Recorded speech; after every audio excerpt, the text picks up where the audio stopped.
You know, what's the end goal? And he said the end goal is to get everybody chipped, to control the whole society, to have the bankers, the elite people, you know, the bankers and some governor controlling the world. And I said, all the people in the Council on Foreign Relations believe this way you do? He said, no. You know, most of them believe they're doing the right thing. A lot of them believe it's better off being socialistic. You know, we have to convince people that socialism is really capitalism. Because America's becoming a socialist country. It's a communist country today. And here we are years later after Aaron Russo points out that this is not a capitalist or free market country, but is really socialist. In fact, here's the cover of Newsweek. We are all socialists now. But this isn't the socialism the public thinks it is, where the government robs from the rich to give to the poor. Actually, it's always the big banks, the elites throughout history that fund socialism. They want to use the middle class's money to basically domesticate the working class and expand the size of government so it can basically, in the end game, eradicate the middle class and have a giant submass of uneducated slaves who have no chance of ever rebelling against the tyranny, and a tiny elite in control of it all. And that is the very nature of this New World Order system. They are using big government to strangle competition, to take control of the people, to break up the family, to basically set up a global plantation or neo-feudalist state.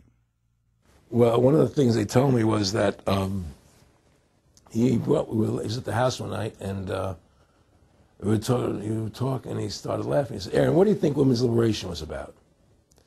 And I said, I had pretty conventional thinking about it at that point. I said, I think it's about women having the right to work, getting equal pay with men, just like they won the right to vote, you know? And he started to laugh. He said, you're an idiot.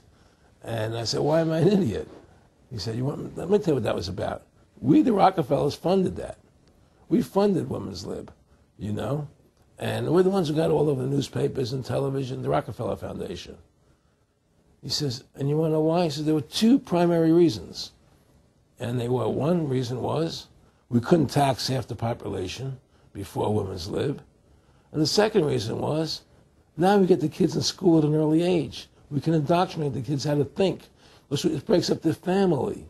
The kids start looking at the state as the family, as the school, as the officials, as their family, not as the parents teaching them. And so those are the two primary reasons for women's lib, which I thought up to that point was a noble thing.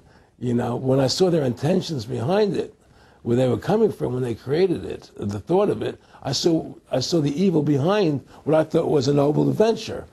Aaron, did you know that Gloria Steinem, in one of her own books, now admits the CIA funded Miss Magazine? No, I had no idea about that.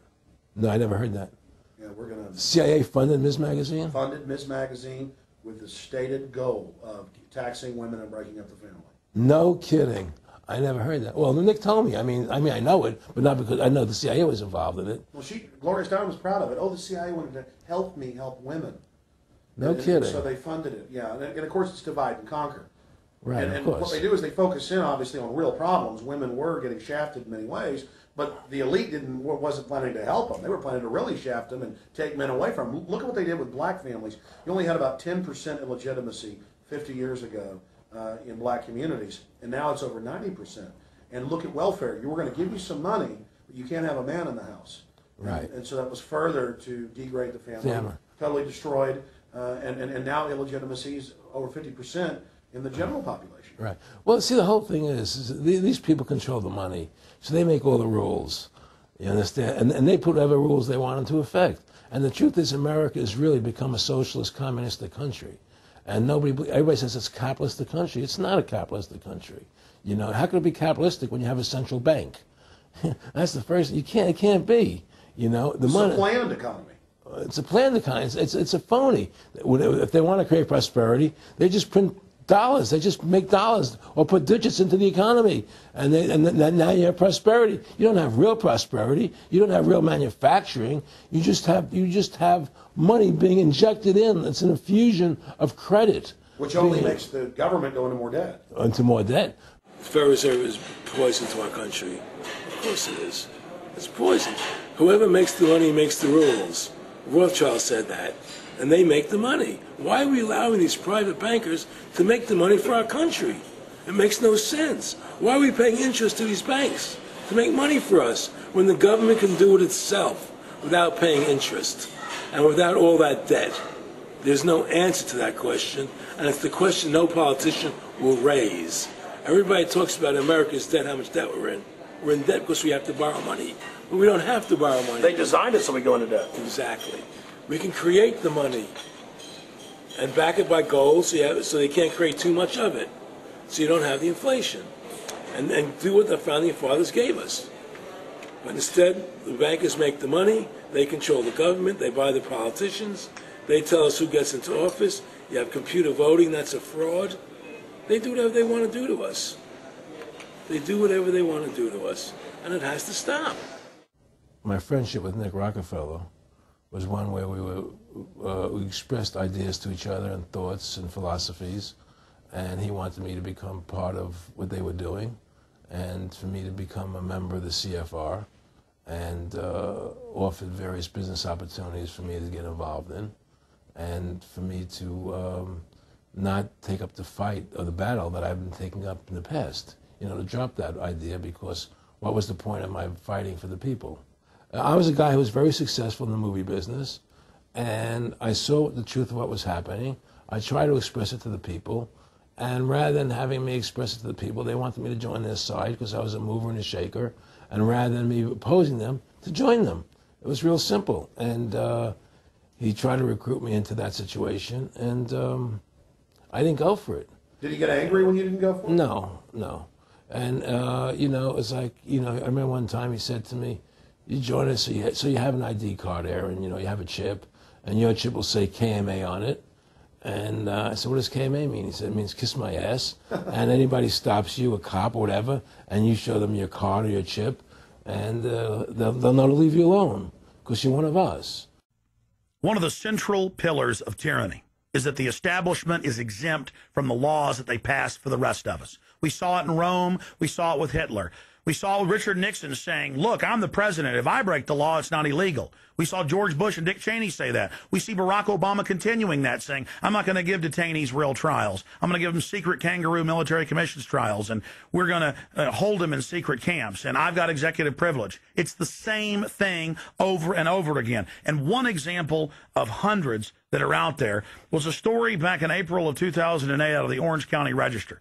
And this backs up exactly what Aaron's talking about with Mr. Rockefeller saying, I got a chip in my hand, kiss my ass. Here's just one example of hundreds.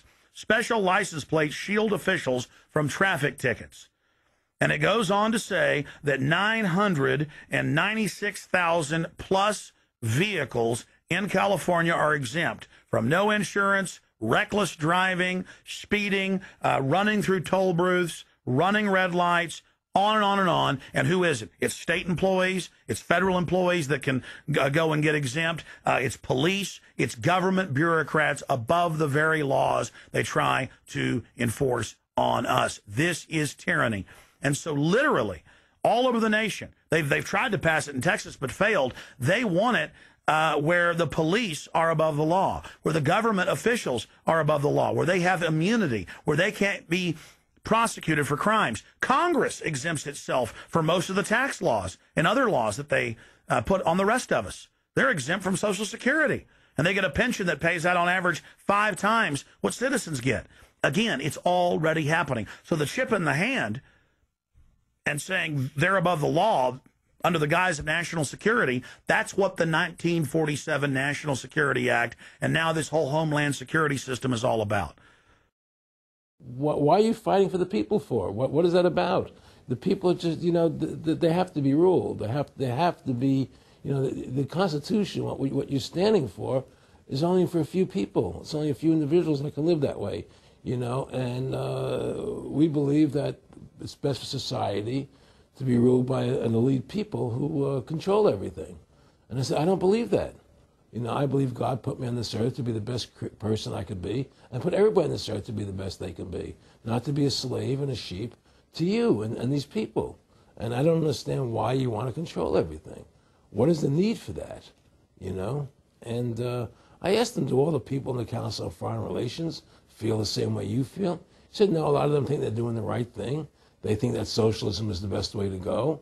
They think that, that they're doing the right thing. But the people at the top, they all know the truth of what's happening. And that's what it is. So it's compartmentalized within the elite structure as well. Of course it is. Pyramidal. Of course it is. I mean, all the people that are in the CFR, was that 2,000-3,000 people? I forget what, like Dan Rather. They don't know what's going on. They join the CFR because it's prestigious. They think it's good for business. It's good for this. They don't know what's really happening. The evil that comes out of it, that's emanating out of it. And to me, the biggest evil is what's happening right now, because what happened on 9/11 is a phony.